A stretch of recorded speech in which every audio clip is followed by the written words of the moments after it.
Hi guys, welcome to my video lecture.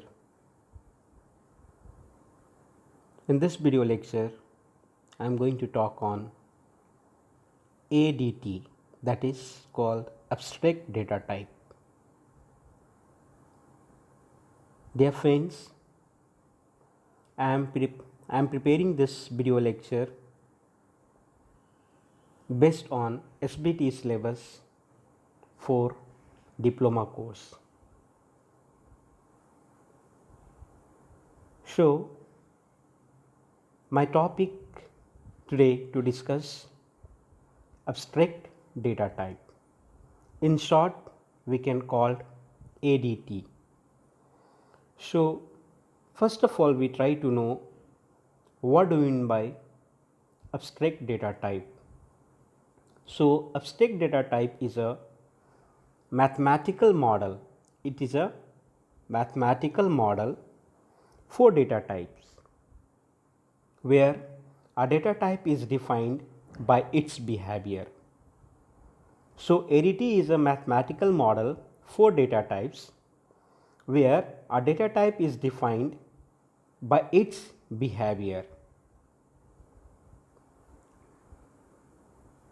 Next point says that an abstract data type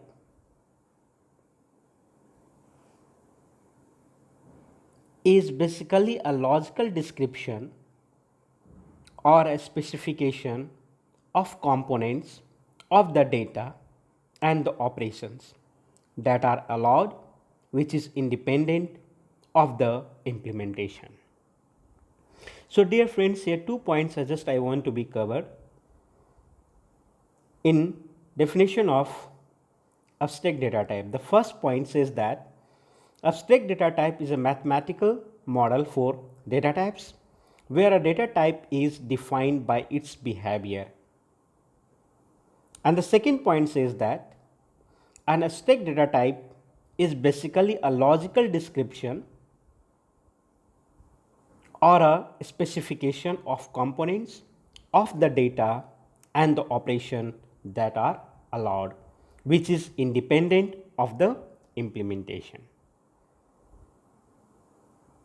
In next paragraph, it is clearly mentioned that abstract data type is a type for objects whose behavior is defined by a set of value and a set of operation.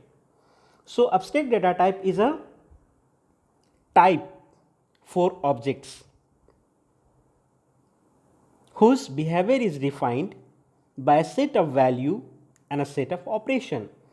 जो set of value और set of operation से उसकी behaviour को हम लोग क्या करते हैं, डिफाइन करते हैं. It is called abstract because it gives an implementation independent view. इसको एब्स्ट्रैक्ट क्यों कहा जाता है? क्योंकि it gives an implementation independent view. And the last point says that the process of providing only the essential and hiding the details is known as abstraction. So abstraction is one of the basic concept of OOPS programming language like C++. So dear friends, यहाँ पर abstract data type के बारे में हम बताने का कोशिश कर रहे हैं. तो abstract data type क्या है? हमारा एक mathematical model है data types का. So we already know that there are many data types in C language and C++, another programming language. Basically I am talking on C language. So integer is one type of a data types, float, character, double, these all are called data types. So where a data type is defined by its behavior from the point of view of a user of the data, especially in terms of possible value, possible operation on the data of the type and the behavior of these operations. Second point says that an abstract data type is basically a logical description. It's a logical description or a specification of components of the data and the operation that are allowed, which is independent of the implementation. Clear? The third point says that abstract data type is a type for object whose behavior is defined by a set of value and a set of operation. जिसकी behavior दो चीज से define किया गया है by set of value and set of operations. So abstract मतलब क्या होता है? It is called abstract because it gives an implementation independent view. क्या होता है? Because it gives an implementation independent view and process of providing only the essential and hiding the details is known as abstraction. So abstraction is one of the important concept in OOPS programming language. Now we have to see the difference between ADT and data structure. ADT means abstract data type and data structure. So ADT, point by point, I want to explain you. ADT is a logical description, whereas data structure is a concrete. First point, ADT क्या है? It's a logical description, whereas data structure is a real concrete. Second point, ADT is the logical picture of the data and the operation to maintain the component element of the data. That means ADT is the logical picture of the data and the operation to maintain the component element of the data, whereas data structure is the actual representation. See here, actual representation. There is a logical picture, ADT is a logical picture of the data and the operation, but whereas data structure is the actual representation of the data during the implementation and the algorithm to manipulate the data elements. So these are the two basic difference between the ADT and the data structure. So first point says that ADT is a logical description, whereas data structure is a real concrete. This is the first point. Second point says that ADT is the logical picture of the data and the operation, whereas data structure is the actual representation of the data. So these are the basic difference between the ADT and the data structure. Dear friends, I am not going to be explain you in the deep. I am just going to be cover the basic concept of ADT and the data types. So let's cover the important points. So some of the important points of ADT are given below. The first point says that ADT is an abstraction of data structure. ADT is an abstraction of data structure. Abstraction means you already know that. Second point says that abstract data type is a mathematical model of the data structure. That is called mathematical model of the data structure. So ADT क्या है? हमारा एक mathematical model है data structure का. Third point कहता है ADT describe the container which hold a finite number of objects, where the object may be associated through a given binary relationship. यहाँ पर third point ये बता रहा है यहाँ पर कि ADT describe a container which hold a finite number of objects, where the object may be associated through a given binary relationship. And fourth point says that it is a logical description. It's a logical description of how we give the data and the operation a lot without a regard to how they will be implemented.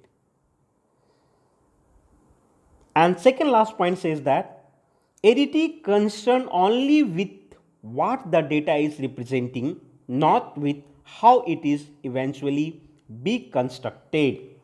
वो क्या represent करता है उसके बारे में ADT बताता है, कैसे करता है ADT उसके बारे में नहीं बताता है. और लास्ट पॉइंट ये कहता है ADT is a set of object and operation, and the concept of ADT we can see mostly in the field of list, insert, delete, search and sort. So dear friends, these are the 6 basic points of the ADT, abstract data type. First point में कहा गया है यहाँ पर कि abstract data type क्या है? It's abstraction of the data structure, यानी कि डेटा स्ट्रक्चर का क्या है, वो हमारा एक abstraction है. सेकेंड पॉइंट ये कह रहा है कि abstract data type mathematical model है डेटा स्ट्रक्चर का, यानी कि ADT क्या है? It's mathematical model of the data structure. Third point ये कह रहा है यहाँ पर कि ADT describe a container which hold a finite number of objects, यानी कि उस कंटेनर को ये डिस्क्राइब करता है, डिफाइन करता है, जो फाइनाइट नंबर ऑफ ऑब्जेक्ट्स को कंटेन करता है, where the object may be associated through a given binary relationship. Here says the binary relationship, यानी कि 1-2 के साथ रिलेशनशिप कैसे है, उसके साथ जो एसोसिएट होती है ऑब्जेक्ट. फोर्थ पॉइंट ये कहता है data structure is a logical description of how we view the data and the operation. It's a logical description. ठीक है. Second last point says that data structure concerns only with what the data is representing, not with how it will be eventually constructed. So क्या represent करता है उससे उसको केवल मतलब होता है, कैसे हो रहा है उससे उसको कोई मतलब नहीं है.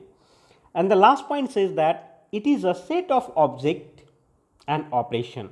It is a set of objects and operation. So data structure is a set of objects and operation. Some of the best example of the ADT is list, insert, delete, search and sort. So this is the basic definition of ADT, abstract data type. I hope it is clear for you. Now the next question for us, why we need abstract data type in data structure.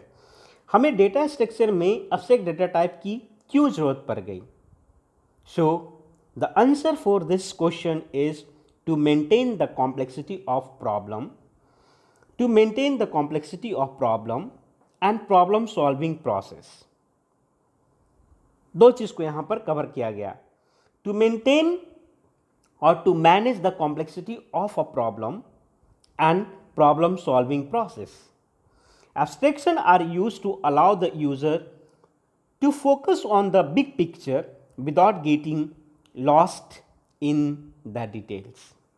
So abstraction क्या होता है? It's one of the concept which used to allow the user to focus on the big picture instead of getting lost in the details. And the third point says that why we need abstract data type in data structure is by creating the model of the problem domain, the user can efficiently focus on the problem solving process. So these are the 3 basic reasons why we need abstract data type in data structure. So first point says that to manage the complexity of the problem and problem solving process. Second point says that abstract data type giving the concept of abstraction and that allow the user to focus on the big picture instead of getting lost in the details. And the third point says that by creating model of the problem domain, the user can efficiently focus on the problem solving process. So these are the basic reason that needs abstract data type in data structure. Now let's see the advantage of using ADT. So what are the basic advantage of using ADT in data structure? So the first says that encapsulation. Encapsulation क्या होता है, यानी कि क्या इसका advantage है ADT को use करने के लिए, उसका एडवांटेज क्या है. तो पहला पॉइंट है इनकैप्सुलेशन. सो इनकैप्सुलेशन मीन्स क्या होता है, the user does not need any technical knowledge of how the implementation work to use the ADT. यानी कि यूज़र को कोई टेक्निकल नॉलेज की ज़रूरत नहीं है कि किस तरह से एडीटी को हम लोग इम्प्लीमेंट करते हैं और एडीटी काम करता है। In this way the implementation में बी कॉम्प्लेक्स, हो सकता है इम्प्लीमेंटेशन हमारा कॉम्प्लेक्स है, but will be encapsulated in a simple interface when it is actually used। तो इनकैप्सुलेशन क्या कहता है कॉन्सेप्ट कि हमारा इम्प्लीमेंटेशन कॉम्प्लेक्स हो सकता है, लेकिन उसको हम लोग इस तरह से इनकैप्सुलेट कर देते हैं कि वो हमारा सिंपल इंटरफेस हमारे लिए बन जाता है। So that is one advantage of using ADT in data structure। Second point, localization of change। So second point says that localization of change. The localization of change means code that uses an ADT object will not be changed or edit if the implementation of ADT is changed। Dear friends, please try to understand.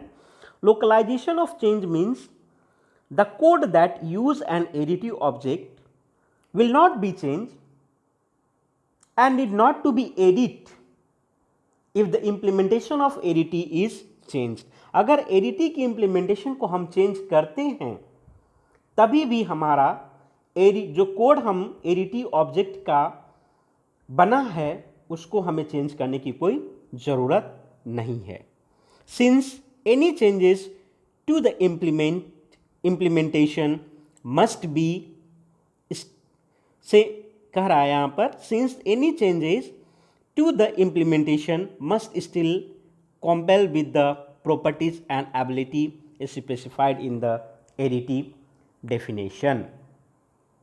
So that is called localization of change। So localization of change means हम अगर ADT का implementation change करते भी हैं तो ADT की code पर कोई फर्क नहीं पड़ता है। Third point says that flexibility, यानी कि ADT कॉन्सेप्ट हमारा जब इस्तेमाल हुआ, यूज हुआ, तो हमारे उसके लिए हमें वो फ्लैक्सिबल बना दिया। कहने का मतलब क्या है, different implementation of ADT may be more efficient in different situation and it is possible to use each in the situation where they are preferable। Hence the flexibility increase the overall efficiency। यानी कहने का मतलब यह है कि flexibility, जो ADT का जो फ्लैक्सिबिलिटी है वही उसकी इफिशिएंसी को वो बढ़ा देता है। सो फ्लैक्सिबिलिटी मतलब चेंज कहीं पर भी इसमें हम लोग कुछ भी चेंज कर सकते हैं इम्प्लीमेंटेशन के दौरान, तो ज़्यादा हमें कोई प्रॉब्लम क्रिएट नहीं करता है। And the last point says that it is easy to understand and reuse the code. Reusable code means what, एक ही कोड को हम लोग बार बार इस्तेमाल कर सकते हैं। So this are the main advantage of abstract data type।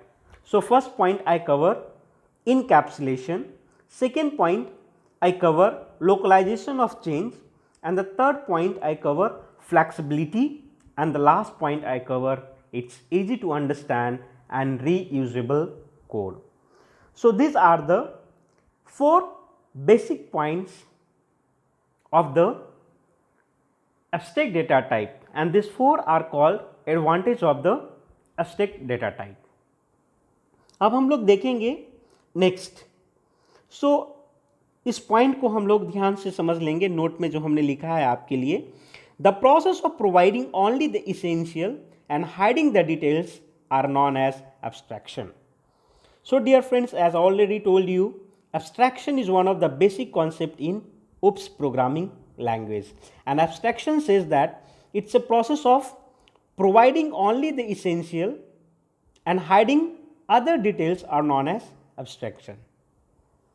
Now we have to see the data types। So what are the data types and what do you mean by data types? So here first of all we have to see the definition of the data type। data type का हम लोग definition के बारे में सबसे पहले हम लोग देखेंगे। So data type क्या होता है? data type simply refer to the type and size of the data associated with variable and function। So data type क्या है? Data type simply refer to the types, simply refer to the type and size of data associated with variables and function. So data type क्या है? It's refer the type and size of the data. So second point says that data type is an attribute of data. It is an attribute of data which tells the compiler or interpreter how the programmer intends to use the data. Dear friend, please make a note of this line. Data type is an abstract of data. It's an attribute of data which tells the compiler or interpreter how the programmer intends to use the data. Clear? Third point says that each data type required different amount of memory and has some specific operation which can performed over it. So each data type, प्रत्येक data type क्या होता है? Requires different amount of memory. समझ रहे हैं? Require different amount of memory. यानी कि सारे data types का एक ही मतलब memory requirement नहीं है, वो size जो memory requirement है वो differ करता है as we change the data types. And the last one says that in computer programming, data type is a classification that specify to compiler or interpreter which type of data user is intending to use. Dear friends, हम फिर से इस बात को आपके सामने explain करेंगे कि डेटा टाइप का डेफिनेशन को मैंने फिर से आपके सामने रखना चाहता हूँ क्योंकि ये हमारे लिए बहुत ही महत्वपूर्ण टॉपिक है. डेटा टाइप्स एक्चुअली होता क्या है? सो डेटा टाइप्स क्या होता है? सिंपल वे में हम इसको कह सकते हैं data types refer the type and the size of data. Data types refer the types and size of data which associated with variables and function. पहला पॉइंट है, यानी कि डेटा टाइप्स रेफर क्या करता है? टाइप्स को एंड साइज को, data के टाइप्स और साइज को रेफर करता है जो एसोसिएटेड भी होता है वेरिएबल से और फंक्शन से.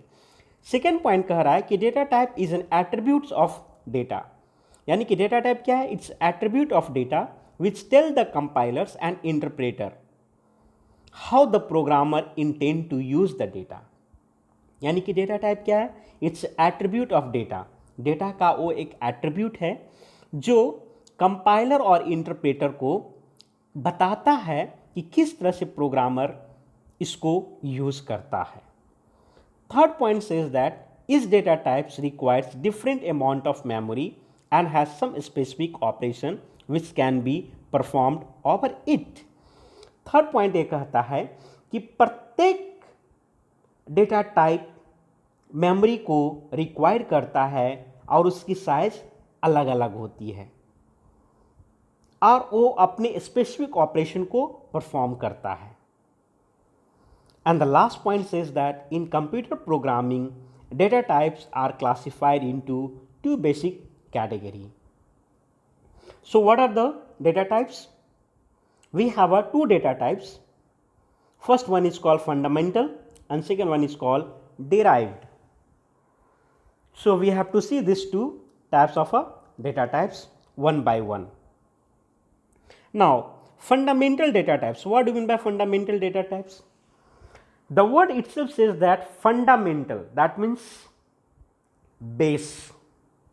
Or we can say that such data types which are not composed by using any other data types. Fundamental data types is also called independent data types.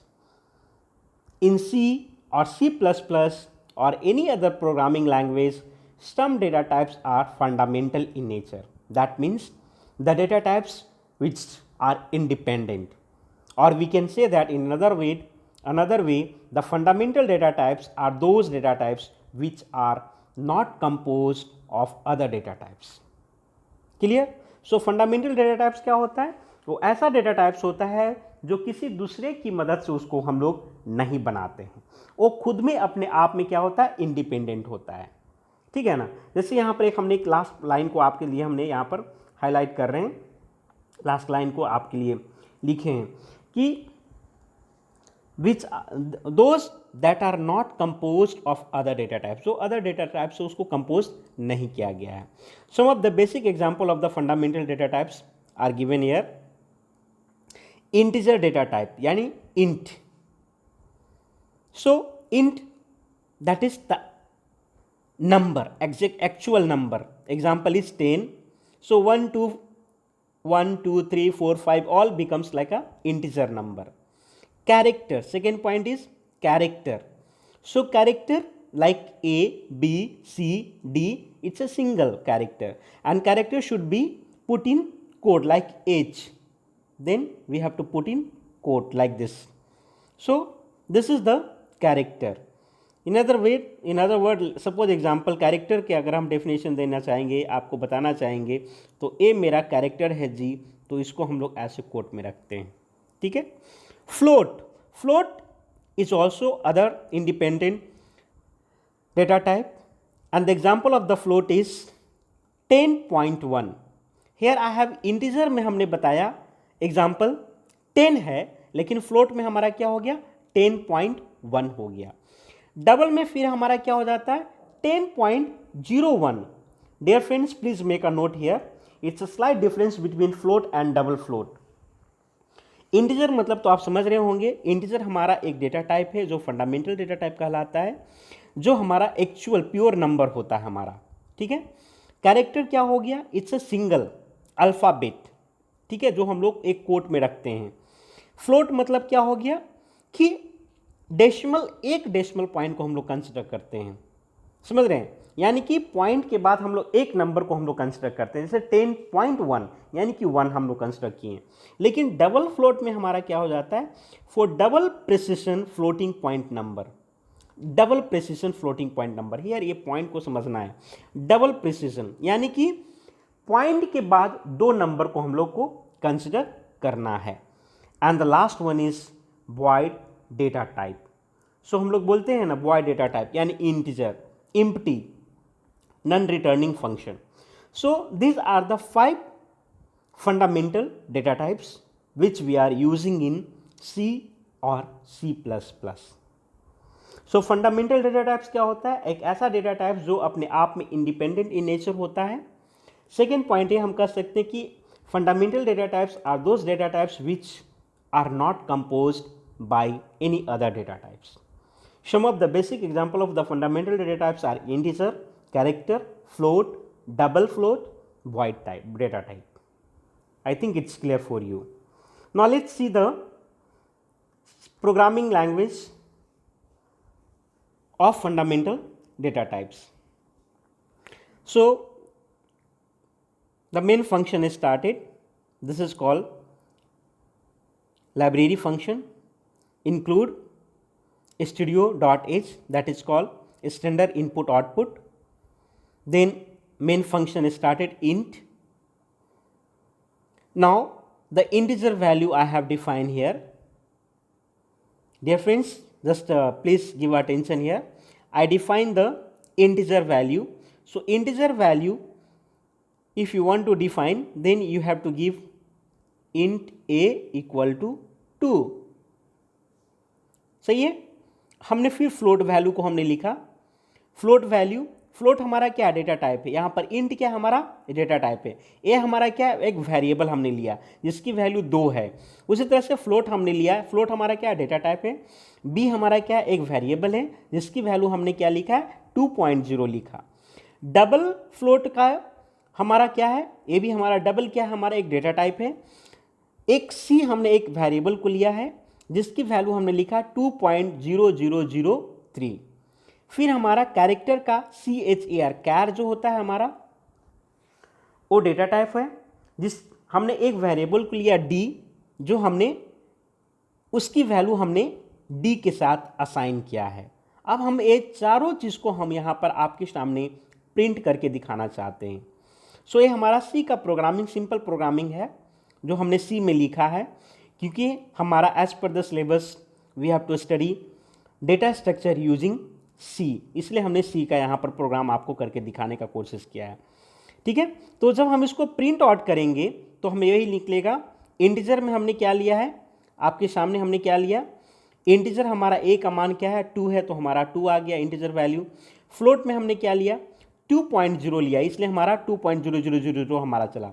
Double में हमने क्या लिया 2.000300 और कैरेक्टर में हमने क्या लिया हमारा ओ डी है।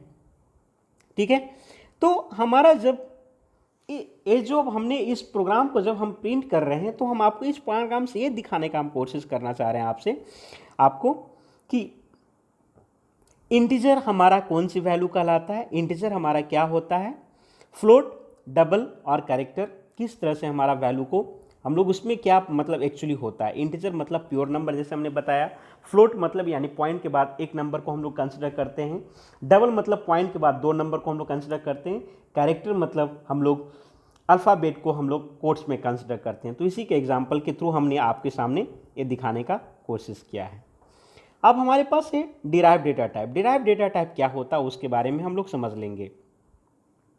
तो डिराइव डेटा टाइप क्या होता है, डिराइव डेटा टाइप एक ऐसा डेटा टाइप्स होता है जो डिपेंडेंट इन नेचर होता है। क्या होता है, वो डिपेंडेंट होता है, इंडिपेंडेंट नहीं होता है। यानी कि फंडामेंटल जो होता है वो इंडिपेंडेंट इन नेचर होता है, डिराइव्ड जो होता है वो डिपेंडेंट होता है।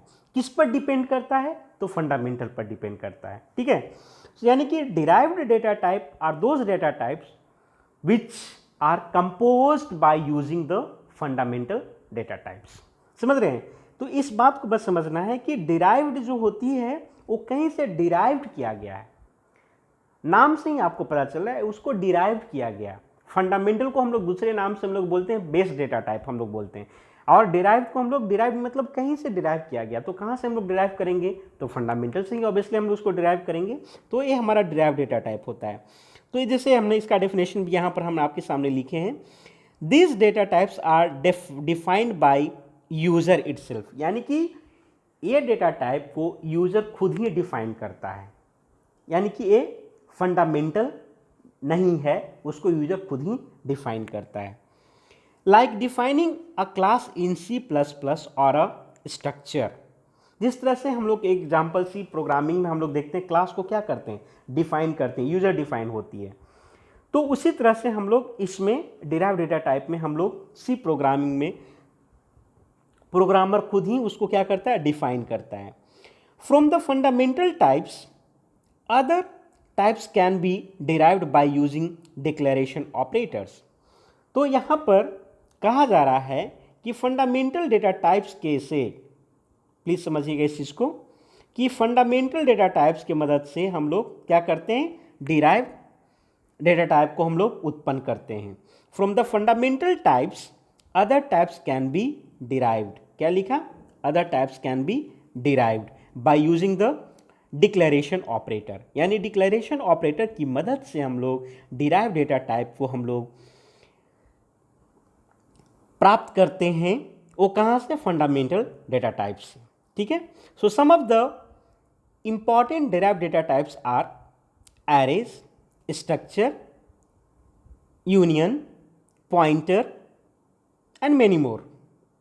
समझ रहे हैं, तो एरे भी हमारा एक क्या है, डिराइव डेटा टाइप है, पॉइंटर भी हमारा एक डिराइव डेटा टाइप है, स्ट्रक्चर भी हमारा डिराइव डेटा टाइप है, फंक्शन हो गया, क्लास हो गया, यूनियन हो गया, ये सब क्या है, हमारा सब डिराइव डेटा टाइप का एग्जाम्पल हो गया। अब हम लोग इस चीज़ को हम लोग डिटेल में प्रोग्राम के द्वारा हम आपके सामने दिखाने का कोशिश करेंगे। तो हमने बताया कि हमें सी प्रोग्रामिंग आपके लिए हमने लिखा है।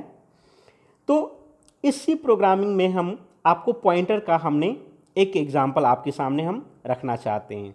सो हमारा ये फंक्शन, ये प्रोग्राम हमारा शुरुआत हो रहा है यहाँ से, समझ रहे हैं, include studio.h standard input output जैसे हम लोग इसको बोलते हैं। हमने मेन फंक्शन को डिफाइन किया, हमने ब्रैकेट करली ब्रैकेट को ओपन किया, फिर हमने इंटीजर वेरिएबल, हमारा वेरिएबल कैसा है, इंटीजर है। So int variable equal to 10। Int क्या है, हमारा डेटा टाइप है। वेरिएबल क्या है, कोई भी हमने एक वेरिएबल को लिया है, वो वेरिएबल नाम ही हमने दे दिया, उसकी वैल्यू क्या है, 10 है। अब हम यहाँ पर देखते हैं कि इसमें अब हम लोग क्या कर रहे हैं, इस पॉइंट को, इसको पॉइंट जो हमारा कंपाइलर उसको रीड नहीं करता, इस लाइन को कंपाइलर हमारा रीड नहीं करता है। क्यों? क्योंकि हमने कोड के अंदर में ऐसे करके हमने लिखा है। So pointer for storing address int star pointer, जो इस तरह से ऐसे किया हुआ है वो क्या है? स्टार है, and that is the pointer, that is the sign of the pointer in C programming language. So assigning address of a variable to pointer, pointer are, here हमारा क्या है? पॉइंट आर, हमारे देख रहे हैं यहाँ पर पॉइंट आर नाम करके हमारा एक वेरिएबल है, जहाँ पर हमने वेरिएबल की एड्रेस को हमने वहाँ पर स्टोर कर रहे हैं। इस लाइन को आप समझिएगा प्लीज़। यानी कि पॉइंट आर करके हमारे पास एक वेरिएबल है, जहाँ पर हमने वेरिएबल की वैल्यू को स्टोर करें। वेरिएबल की वैल्यू कितना है? 10 है हमारा, ठीक है। अब हम लोग क्या करें? The value of the variable print करवा रहे हैं। क्या करें? Value of the variable print करवा रहे हैं, और the value of the at pointer भी हम लोग प्रिंट करवा रहे हैं। अब इसका देखिए आउटपुट क्या होता है। So output, value of variable 10 है, वो तो हम ऑलरेडी दिखाएं। वैल्यू एट पॉइंटर हमारा क्या हो गया? वो भी हमारा 10 हो गया। सो ए सिंपल प्रोग्राम था जो हमने पॉइंटर कॉन्सेप्ट का इस्तेमाल करके हमने आपको बताने का कोशिश किया। लेकिन यहाँ पर देखिए पॉइंटर हमारा क्या है? डिराइव डेटा टाइप है। लेकिन ये पॉइंटर डिराइव डेटा टाइप को इस्तेमाल करने के लिए हमने फंडामेंटल डेटा टाइप का इस्तेमाल किया कि नहीं किया? इंट हमारा क्या है? It's a fundamental data type, जिसको हमने इस्तेमाल किया पॉइंटर डेटा टाइप को यूज करने के लिए। I hope it is clear for you. Next program for array, दूसरा प्रोग्राम हमारा क्या है? वो एरे है। सो एरे क्या है? एरे का हमने एक प्रोग्राम लिख करके आपको हम बताने का कोशिश कर रहे हैं। यहाँ पर भी हमारा क्या है? हमारा लाइब्रेरी फंक्शन शुरू हो गई। हमने फिर मेन फंक्शन को हमने लिया, हमने फिर कर्ली ब्रैकेट को ओपन किया, फिर हम एरे का साइज को हमने डिफाइन किया। सो हमारा क्या है? एरे द साइज क्या है उसका? 5 है। यानी कि हमारा यहाँ पर देखिए इंट क्या है? Int is a data type. A क्या है यहाँ पर? That is the array name. समझ रहे हैं ना? ए हमारा क्या है? एरे नेम है। और 5 हमारा क्या है? That is the size of the array. अब वो 5 जो साइज ऑफ द एरे वो उसमें 5 एलिमेंट कौन कौन से हैं? तो 1 2 3 4 5, वो 5 एलिमेंट इसमें डाला हुआ है, ठीक है। अब हम लोग जानते हैं कि एरे में जो इंडेक्स वैल्यू जो होती है वो हमेशा that will be always start from 0। समझ रहे हैं ना? वो हमारा हमेशा 0 से शुरुआत होता है। समझ रहे हैं? तो इसमें 1 2 3 4 5, तो हमारा ये 0 होता है, ये 1 होगा, ये 2 होगा, ये 3 होगा, ये 4 होगा, ठीक है। तो इस तरह से हमारा इसको एरे को हम लोग रिप्रेजेंट करते हैं, ठीक है। अब हमारा यहाँ पर देखिए, जब हमने एरे का इंट डेटा टाइप हमने ले लिया, एरे नेम मेरा ए है जिसकी साइज 5 है। अब उसमें कौन कौन से 5 एलिमेंट है? तो 1 2 3 4 5 हमने ले लिया। इंडेक्स वैल्यू को फिर से हमने इंट को आई लिया। आई हमारा क्या है? अगेन वेरिएबल हमारा है, जिसको हमने फॉर लूप के लिए इस्तेमाल किया। फॉर लूप में क्या है? उस हमने क्या लिया? I equal to 0। हमने 0 क्यों लिया? क्योंकि हमारा आई क्या है? सबस्क्रिप्ट है, इंडेक्स वैल्यू है, जो हमारा 0 से शुरुआत होती है। और हमारा एलिमेंट मैक्सिमम कहाँ तक जाएगा? लेस देन 5 चलेगा ना? यस, समझ रहे हैं? 4 तक ही है ना हमारा, less than 5 and I plus plus A increment होगी। सो इस तरह से हमने इसको दिखाया यहाँ पर। अब हम लोग कर रहे हैं print %d a of I return 0। सो हम जो एलिमेंट वहाँ पर डाले थे 1 2 3 4 5, यहाँ पर वो हमारा क्या हो जाएगा? यहाँ पर हमारा वो प्रिंट करके दिखा देगा। So this is a simple program हम आपके सामने रख करके हम एरे की कॉन्सेप्ट को हम यहाँ पर बताने का कोशिश कर रहे थे। अब यहाँ पर एक बात को नोटिस करने वाला है। यहाँ पर हमने बताया कि एरे क्या हमारा? It's a derive data type. हमारा एरे क्या है? It's a derive data type. लेकिन डिराइव डेटा टाइप क्या होता है? वो डेटा टाइप होता है जो फंडामेंटल डेटा टाइप के द्वारा बनाया जाता है, उसके द्वारा उसको हम लोग बनाते हैं। तो यहाँ पर फंडामेंटल डेटा टाइप हमारा क्या है? यहाँ पर इंट हमारा क्या है? Fundamental data type. समझ रहे हैं? So I hope it is clear for you. So ये हम यहाँ पर हम दो बात को ध्यान देंगे। हमारे पास दो तरह का डेटा टाइप्स होते हैं, फंडामेंटल और डिराइव। फंडामेंटल मीन्स इंडिपेंडेंट, जो खुद किसी के द्वारा बनाया नहीं जाता, वो अब इंडिपेंडेंट होता है, समझ रहे हैं। और डिराइव्ड मीन्स डिपेंडेंट, वो किसके द्वारा बनाया जाता है, फंडामेंटल के द्वारा बनाया जाता है, ठीक है। डेटा टाइप्स के बारे में सो हमने देखा ये चीज़ को। अब हम इस वीडियो लेक्चर में जो भी हमने अभी तक आपके सामने रखा उसको एक बार फिर से मैं आपके लिए रिकॉल कर दे रहा हूँ। सो पहले हमने इस वीडियो में आपको एब्स्ट्रैक्ट डेटा टाइप के बारे में हमने बताया, एब्स्ट्रैक्ट डेटा टाइप क्या होता है। तो मैंने आपको बताया इसके बारे में कुछ बेसिक पॉइंट्स जो हमारे पास थे उसको मैंने एक एक करके आपके लिए एक्सप्लेन किया। तो हमने बताया कि एब्स्ट्रैक्ट डेटा टाइप क्या होता है, it's abstraction of the data structure. फिर मैंने बताया एब्स्ट्रैक्ट डेटा टाइप क्या है, mathematical model of the data structure. Third point मैंने बताया कि ये it describe the container which hold a finite number of object and the object may be associated through a given binary relationship. So इस तरह से हमारे पास 6 point थे, 6 point को मैंने एक्सप्लेन किया आपके लिए। फिर मैंने बताया why we need abstract data type in data structure. So we have a 3 reason why we need. So first reason I told you to manage the complexity of the problem and problem solving process. This is the first point. Second point says that by using the concept of ADT in data structure, we got the concept of abstraction. And abstraction is a process to provide only essential information and hiding all details. समझ रहे हैं? तो हमारा क्या हो गया, abstraction की मदद से हमें क्या करते, यूजर को हमने फोकस करवाया बिग पिक्चर पर instead of losting in the details. And third point ये कहता है by creating model of the problem domain the user can efficiently focus on the problem solving process. So ये 3 reason थी हम लोग जिसके लिए हमने डेटा स्ट्रक्चर कॉन्सेप्ट को एब्स्ट्रैक्ट डेटा टाइप की कॉन्सेप्ट को हमने डेटा स्ट्रक्चर में इस्तेमाल किया। फिर हमने advantage of abstract data type के बारे में हमने देखा। इसमें 4 पॉइंट को हमने कवर किया, encapsulation, localization of change, flexibility and reusable code and easy to understand.